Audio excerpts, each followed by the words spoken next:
Hey guys, I welcome you all to Bhadrais Academy. Today is 17th of May 2024 and Assam Tribune के current affairs analysis में मैं शुभदीप आप सभी का स्वागत करता हूं। चलिए सबसे पहले हम लोग डिस्कस करेंगे आज का सबसे इम्पॉर्टेंट आर्टिकल। यहां पे हम लोग बात करेंगे इंडिया के साइबर सिक्योरिटी फियर्स। ये आपको क्लियरली एडिटोरियल पेज में दिख जाएगा। एक्चुअली देखो क्या मुद्दा क्या है ना, दैट चाइना अपने साइबर मीन्स को लेवरेज करता है टू शेप वेरियस नैरेटिव दुनिया भर में, और इससे यही नहीं चाइना मैनिपुलेट कहीं ना कहीं कर लेता है पब्लिक के ओपिनियन को, इन्फ्लुएंस करता है अलग अलग कंट्रीज़ के पॉलिटिकल डिस्कोर्स को, और अपने फॉर में और दूसरों कंट्री के एगेंस्ट या फिर दूसरे पर्सनालिटीज़ के एगेंस्ट में फेक न्यूज़ को डिसमिनेट करता है। अब अगर वही चीज़ चाइना अगर इंडिया के खिलाफ कर रहा है तो कहीं ना कहीं हमें इंडिया की डेमोक्रेसी में एक डेंट करना हुआ ना, है ना। तो वही चीज़ बोला जा रहा है दैट ये सब चीज़ के तहत हमें क्लियरली दिख रहा है दैट ये जो हमारे फाउंडेशन जो है ना इंडिया के डेमोक्रेटिक इंस्टीट्यूशन का, वो कहीं ना कहीं वीक पड़ता हुआ हमको दिख रहा है, right. So what is the significance of cyber space protection? First of all देखो, अनडाउटेडली साइबर स्पेस का protection is very very important, right. In fact clearly बोला गया है दैट साइबर स्पेस का प्रोटेक्शन जो है ये क्रूशियल है for the national security as well as integrity. और साइबर अटैक्स जो बहुत इंस्टीट्यूशंस में देखने को मिलता है, बहुत कंट्रीज़ में देखने को मिलता है, ये कहीं ना कहीं बहुत एक सीवियर चैलेंजेस पोज कर रहा है। नाउ किस टाइप ऑफ चैलेंजेस है, चलो हम लोग देखते हैं। बट सबसे पहले तो हम लोग डिस्कस करेंगे दैट अभी के ज़माने में साइबर डिप्लोमेसी कैसे इमर्ज करता हुआ देखने को मिल रहा है। क्योंकि दुनिया भर में आप देख रहे होंगे कभी भी अगर दो देश आके एग्रीमेंट्स करते हैं तो उनके एग्रीमेंट में एक क्लॉज ज़रूर रहता है regarding cyber defence and all, right. तो अनडाउटेडली वही चीज़ यहाँ पे बोला गया है दैट कोई भी दो देश के बीच का जो फॉरेन पॉलिसी है वो बहुत हद तक डिटरमाइन होता है साइबर डिप्लोमेसी के थ्रू, राइट। जैसे आप देख लीजिएगा कोई भी चीज़ में इंडिया जब भी किसी के साथ बोलती है तो हम आप सब समय अपने डिजिटल इंडिया के बारे में बहुत ज़्यादा प्रोमोट करते हैं। डिजिटल इंडिया मतलब क्या, दैट आप 10 साल या फिर 15 साल पीछे चले जाओ, है ना। आशा करता हूँ आप लोग जो भी वीडियो सुन रहे होंगे 15 साल के तो होंगे ही, राइट। और तब तो सेंस भी था, बच्चे ही होंगे शायद।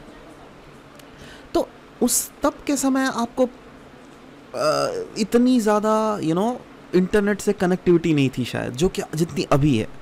तब शायद आप पेमेंट पैसों से करते थे, अभी शायद आप पेटीएम या फिर यूपीआई ये सब से करते हो।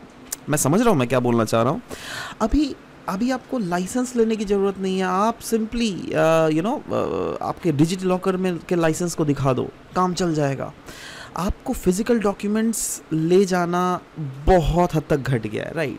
तो ये अल्टीमेटली है क्या, ये क्लियरली दिखा रहा है दैट साइबर डिप्लोमेसी के तहत जो है हम लोग बहुत ज़्यादा आगे बढ़ रहे हैं ना। सवाल होता है साइबर रिस्क क्या क्या है इंडिया में। अनडाउटेडली जैसे कि मैंने पहले ही बोला, चाइना एंड अदर जैसे पाकिस्तान, ये सबसे भी बहुत समय हमें साइबर थ्रेट्स मिलते हैं।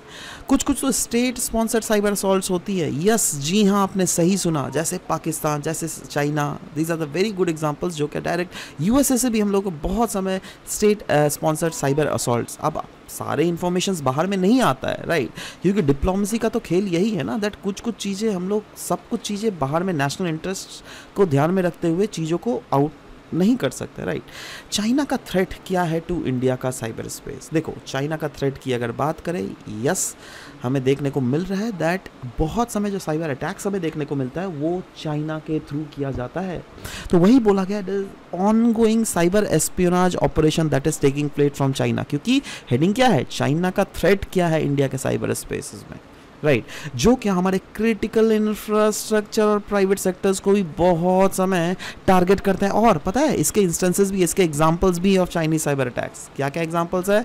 मुंबई में जो ब्लैकआउट पर इलेक्ट्रिसिटी चला गया था, राइट। अभी आप देखो, अभी आपका इलेक्ट्रिसिटी भी तो इंटरनेट से ही कनेक्टेड है, आप रिचार्ज करोगे तो इसके बाद ही इलेक्ट्रिसिटी आएगा, राइट। सो अब अगर इस पर अगर अटैक हुआ तो yes that is a major problem, right. So power sector breach हो रहा है, right. Recorded future reports on Chinese hacker group, yes ये सब भी कहीं ना कहीं हम लोग को देखने को मिल रहा है दैट उनका hacker groups are very very active. तो सवाल होता है इंडिया का रिस्पॉन्स एंड मेजर क्या है। अनडाउटेडली इंडिया धीरे धीरे स्ट्रेंथन ज़रूर कर रही है अपनी साइबर डिफेंस को, और साथ ही साथ इंगेज कर रही है ऑन ऑफेंसिव साइबर एक्शंस। देखो, एक होता है डिफेंसिव, एक होता है ऑफेंसिव। डिफेंसिव मतलब क्या हुआ, जैसे अगर मैं एग्जांपल दूँ दैट आप मुझे मार रहे हो, राइट, मैं अपने आप को बचा रहा हूँ, वो हो गया डिफेंसिव। और एक हो गया ऑफेंसिव, क्योंकि आप मुझे मार रहे हो ना, देखो मैं क्या कर रहा हूँ, डिफेंस कर रहा हूँ आपको, बट आप अगर मुझे मार रहे हो then that is the offensive operation, right. तो अभी इंडिया का रिस्पांस क्या है दैट जिस देश से, जिस भी इंस्टीट्यूशन से वो साइबर अटैक आ रहा है वहाँ पे ऑफेंसिव करो, है ना। हमारे भी साइबर जो टेक्नीशियंस है उनको एक्टिव कर दो, बिल्कुल, right. So of course not in a negative terminology I want to say it here, but in a positive way, right. There is a need for proactive measure and indigenous cyber security operations। जी हाँ, undoubtedly measures जो होने पड़ेंगे ना वो बहुत ही proactive और indigenous होने पड़ेंगे, जिससे हमें cyber secure solutions properly मिल सके। तो on a conclusion यहाँ पे clearly बोला गया है that जी हाँ, एक urgency ज़रूर है of safeguarding India cyber space, और there is a call for enhanced measure and indigenous solutions। और कहीं ना कहीं यहाँ पे कंक्लूजन में हम लोग ये भी लिख सकते हैं दैट यस, परसिस्टेंट थ्रेट तो है ही बाई चाइनीज साइबर एस्पियोनाज, तो उसके खिलाफ हम लोग ऑफेंसिव भी प्ले कर सकते हैं, और साथ ही साथ हम लोगों को अपने जो साइबर जो भी इंस्टीट्यूशंस हैं एंड ये, तो उनको हमें बहुत ही ज़्यादा स्ट्रॉन्ग बनाने की ज़रूरत है। नेक्स्ट, असम ट्रिब्यून का ये न्यूज़ है regarding ethics in AI based learning. Now बोला जा रहा है पॉलिसी मेकर्स जो है इनको डेवलप करना ही पड़ेगा clear guidelines for the use of artificial intelligence in educational setting. Now ये क्या है भाई, देखो आर्टिफिशियल इंटेलिजेंस तो आपको पता है, राइट, दैट कंप्यूटर जो है वो मिमिक कर रहा है इंसान के ब्रेन को, या फिर वो जो दुनिया में जो कॉम्प्लेक्स चीज़ें उनको ईजी कर दे रहा है, राइट। तो सवाल होता है AI का इंट्रोडक्शन इन एजुकेशन। देखो एजुकेशन मतलब एजुकेशन कैसे, बुक्स पढ़ा कर ही एजुकेशन मिलता है क्या? क्या आप हर रोज़ जो चीज़ें सीख रहे हो वो एजुकेशन नहीं है क्या? क्या मैं अगर आपसे बात करूं या फिर कोई थर्ड पर्सन अगर आपसे बात करे और कुछ नया चीज़ सिखा दे, वो एजुकेशन नहीं है क्या? बिल्कुल एजुकेशन है ना।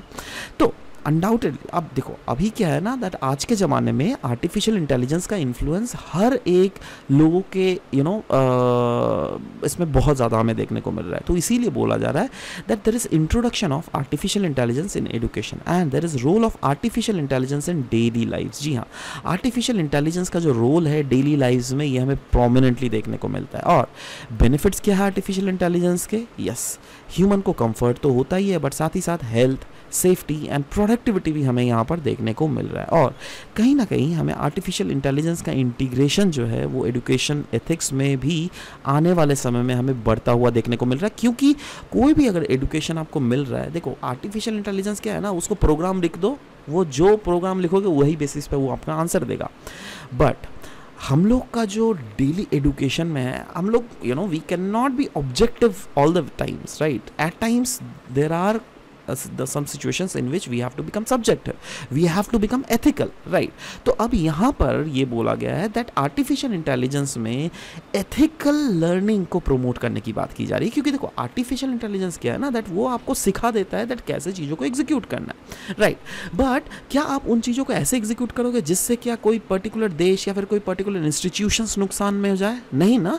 तो वही तो बोला गया ethics हमें सीखना पड़ेगा in artificial based learning, right। और वही चीज़ बोला गया that there are some challenges which are faced in artificial based learning, right। जैसे क्लियरली बोला गया है वो चैलेंजेस क्या है। Yes, there is importance of ethical consideration is rapidly evolving artificial intelligence in education. बोल रहा है ना, ये जो आर्टिफिशियल इंटेलिजेंस है ये रैपिडली इवॉल्व कर रहा है, और इस इवोल्यूशन को देखते हुए कहीं ना कहीं इंपॉर्टेंस है ऑफ एथिकल कंसिडरेशंस, राइट। और हमको एड्रेस करना पड़ेगा ethical challenges for informed learners, right. और वो क्या क्या है चलिए देखते हैं, बट उससे पहले देखो जैसे okay pardon me guys. So basically हम लोग बोल रहे थे that privacy and security of student data. जैसे AI मॉडल्स कोई भी ले लो, जैसे आपने सुना भी होगा चैट GPT के बारे में, राइट।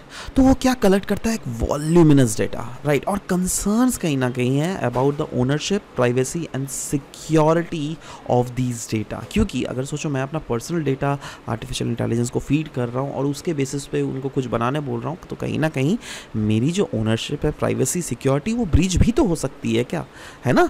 तो वही तो बोला जा रहा है दैट एक क्लियर और ट्रांसपेरेंट गाइडलाइंस होना चाहिए, राइट।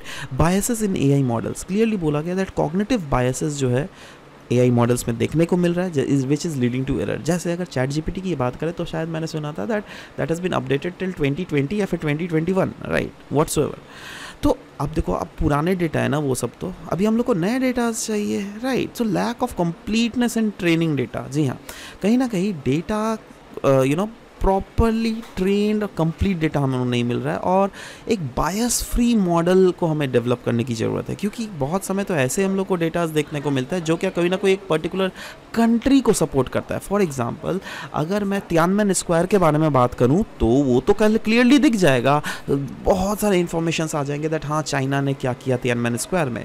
बट अगर वहीं पर मैं कोई ऐसे बात करूं जैसे invasion of Iraq by USA, तो उसको जो है ना एआई बहुत ही मैनिपुलेटिव वे में दिखाएगा, ऐसे दिखाएगा जिसमें यूएसए की कोई गलती ही नहीं है।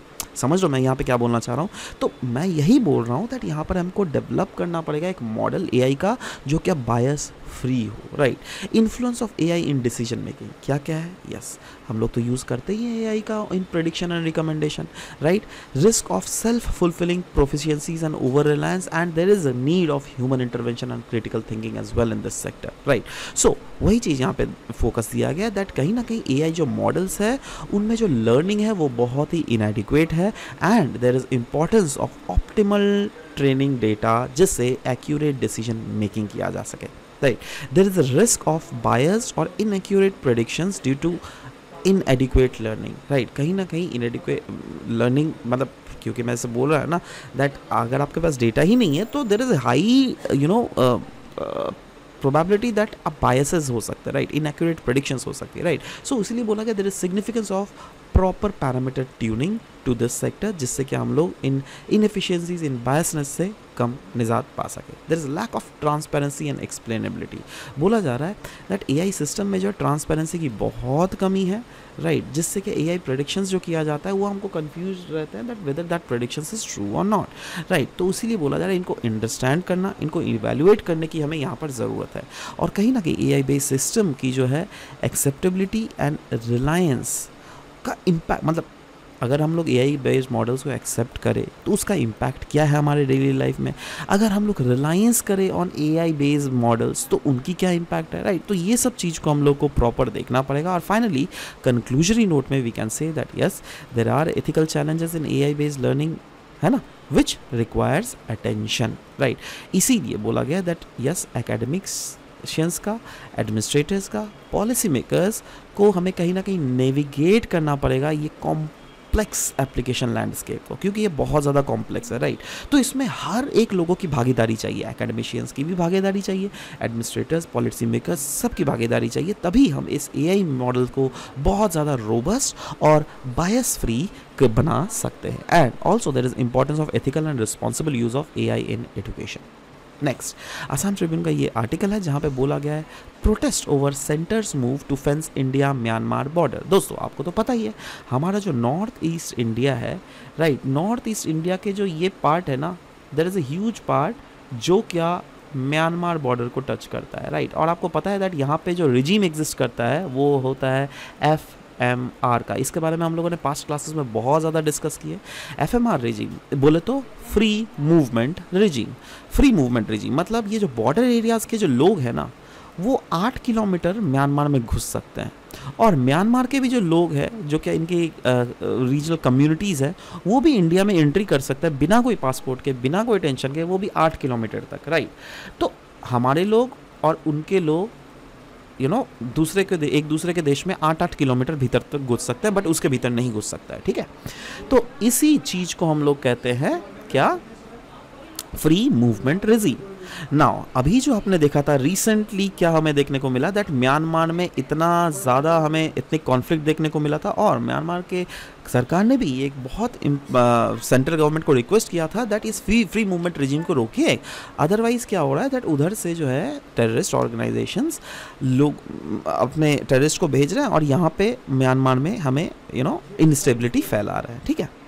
तो अभी देखो म्यांमार गवर्नमेंट तो सेंट्रल गवर्नमेंट को रिक्वेस्ट कर रही है, but what about Nagaland, what about Mizoram के जो लोग हैं ना जो क्या इधर इंडिया वाले साइड में है, और जो म्यांमार वाले साइड में है, वो लोग तो एक दूसरे को बहुत मोहब्बत प्यार करते हैं, वो लोग तो भाई बहन का रिश्ता है उन लोगों का, राइट, एक कम्युनिटी वाला रिश्ता है। तो इसीलिए अभी जो मीज़ो ट्राइब्स के जो ऑर्गेनाइजेशन है ना, जिसको हम लोग बोलते हैं जो रीयूनिफिकेशन ऑर्गेनाइजेशन, इसको शॉर्ट फॉर्म में जोरो बोला जाता है, ठीक है। इनका काम क्या है, ये एडवोकेट करता है एथनिक मीज़ो ट्राइब्स को, राइट। सो बेसिकली ये जो ऑर्गेनाइजेशन है, इन्होंने वार्न किया है ऑफ 1966 का रिवॉल्ट। 1966 को क्या हो गया था, उसको हम लोग बोलते हैं 1966 मीज़ो अपराइजिंग। वो था एक revolt against the government of India, जिसका मेन एम था दैट मीज़ो पीपल के द्वारा एक सोवरिंग नेशन ही सेटअप किया जाए, राइट। और इस रिवॉल्ट का स्टार्ट हुआ था 28 फरवरी 1968 को, राइट। तो इसीलिए ये जो जोरो ऑर्गेनाइजेशन है, इन्होंने सेंट्रल गवर्नमेंट को एक स्टर्न कॉशन जारी किया है दैट देखो भाई, अगर आपने इंडिया म्यांमार बॉर्डर को फेंस किया तो आपको 1966 वाला मीज़ो अपराइजिंग बिल्कुल नहीं भूलना चाहिए। तो ये एक धमकी दे रहे हैं, राइट। और इसीलिए मिज़ोरम के जोखवातवार विलेज में एक रैली कंडक्ट की गई थी, जहाँ पे एक मैसिव गैदरिंग देखने को मिला था along the Mizoram and Myanmar border, जिसमें जोरो के जो जनरल सेक्रेटरी है, उन्होंने ग्रेव मैसेज दिया है that we are against this idea of government of India to fence the border and stop the free movement regime। और अगर आपने ऐसा कुछ किया तो आपको नेगेटिव रिपरकशंस भी झेलना पड़ सकता है। Now so oppositions to central government's action। Now इनके जो प्रेसिडेंट है ना, मिस्टर सांग काविया, राइट, उन्होंने क्या कंसर्न जारी किया है दैट उन्होंने ये बोल रहे हैं दैट देखो भाई, ये तो गवर्नमेंट ऑफ इंडिया नेगेटिवली कहीं ना कहीं हमारे जो एथनिक मीज़ो कम्युनिटी की जो यूनिटी है उसको तोड़ना चाहती है ना। तो और ये इंटेंशंस गवर्नमेंट ऑफ इंडिया का बिल्कुल गलत है, ऐसा वो बोल रही है, ठीक है। और इन्फेसिस उन्होंने डाला है on unity across geographical border. मतलब ये बोल रहे हैं दैट जो कम्युनिटी जो है, जिनको हम लोग जोफाते बोलते हैं, राइट, वो पहले से दे आर टुगेदर, राइट।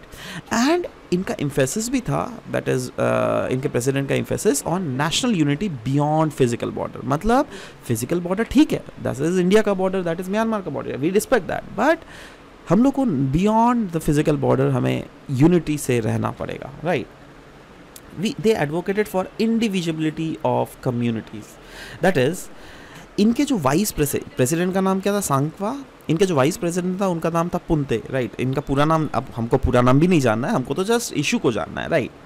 तो उन्होंने रिजेक्ट किया of colonial impose boundaries, that ये तो कॉलोनियल टाइम्स के द्वारा ही बाउंड्री इम्पोज किया गया। और अभी जो गवर्नमेंट ऑफ इंडिया का एक्शन है उनको भी इन्होंने काफ़ी ज़्यादा क्रिटिसाइज़ किया है। और साथ ही साथ सोलिडारिटी, एंड ये जो मैसिव जो अभी प्रोटेस्ट किया गया था, इसमें कहीं ना कहीं सोलिडारिटी उन्होंने जताया एक दूसरे के साथ। और इस रैली में थाउजेंड्स लोगों ने अटेंड किया था, जिसका मेन जो मैसेज था वो ये था that we are united by blood but we can not be parted away, right? So there is solidarity that is existing across India Myanmar border। So conclusion terms में clearly बोला गया that Zoro firms की जो है वो बिल्कुल United है and oppose कर रहे हैं सेंट्रल गवर्नमेंट का ये प्लान, जिसके तहत फ्री मूवमेंट रेजिम को बंद कर दे, है ना। और साथ ही साथ ये सपोर्ट कर रहा है क्रॉस बॉर्डर डेमोन्स्ट्रेशंस, एंड इससे स्ट्रेंथ होगी मीज़ो कम्युनिटी की बॉन्डिंग भी।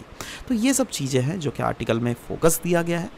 नेक्स्ट हम लोग बात करेंगे दोस्तों अगेन असम ट्रिब्यून का। अभी जो है हम लोग फोकस मेनली डाल रहे हैं असम ट्रिब्यून के बहुत इंपॉर्टेंट आर्टिकल्स में, क्योंकि इस बार जो क्वेश्चंस आया है तो आप समझ ही गए होंगे दैट कितना ज़्यादा इंपॉर्टेंट है असम ट्रिब्यून पढ़ना, राइट। सो ये है बोडो बिजविंग सान।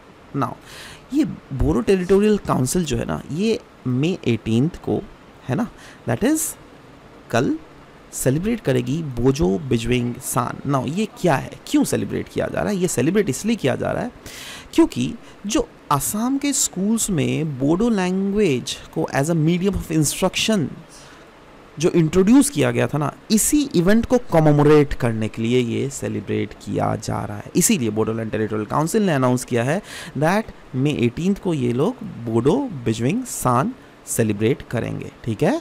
और ये डिसीजन कहीं ना कहीं एम कर रहा है at celebrating the cultural significance of Bodo language, है ना, और साथ ही साथ बोडो कम्युनिटी में लिंग्विस्टिक डाइवर्सिटी को भी ये प्रमोट करता है, जो कि अनडाउटेडली असम के एजुकेशनल लैंडस्केप में एक चार चांद इसने लगाया हुआ है, राइट। सो और साथ ही साथ देखो ये सेलिब्रेट ज़रूर किया जाएगा, बट इस आर्टिकल में क्लियरली लिखा हुआ था दैट ऐसा नहीं है दैट यहाँ पे सेलिब्रेट करने से चलो स्टेट हॉलीडे दे देते हैं। No no no no no, कोई हॉलीडे वॉलीडे कुछ नहीं होगा, जो चीज़ें चल रही है काम आराम से चलेगी। इज जस्ट दैट हाँ बोडो बिजविंग सान दिस विल बी सेलिब्रेटेड। माफ़ कीजिएगा अगर इसका प्रोनाउंसिएशन में कहीं पर भी मैं गलती हो तो, ठीक है।